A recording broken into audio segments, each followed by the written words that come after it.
عجبا لعيني كيف يطرقها الكرى ولحيلتي وقد انجلى عني المرى. په اخر کې ستاسو سپېڅلی پیغام به اورېدونکو ته څه وي؟ خپل سپېڅلی پیغام درڅخه اورو. نو الله عز وجل دې دا د اختر ورځې مبارکې ورځې ښه په خیر و عافیت پر ټولو مسلمانانو تېرې کړي.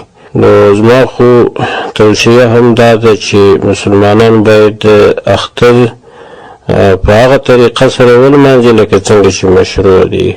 هغه سنت طریقه یې ما مخکې بیان کړه چې پیغمبر علیه السلام څه کړي دي په دې ورځو کې باید هغه کارونه موږ وکړو او نور غیر شرعي کارونه د هغو څخه باید ډډه وکړو. اختر څه دا مطلب نه دی چې نو بس اختر سو خوشحالي سوه هر څه چې مې کول هر څه چې مې ویل داسې نه ده. زموږ دپاره چوکاټ دی په اختر کې هم موږ چوکاټ لرو د اختر څه د باندې هم چوکاټ لرو تر هغه چوکاټ به موږ نه اورو د شرعي احکامو به موږ پیروان یو موږ به ځانونه مکلف بولو تر شرعي چوکاټ به خواته قدم نه ایږدو پر سنت طریقه به اختر لمانځو او د نورو غلطو کارو او غلطو خبرو څخه به ځانونه ساتو.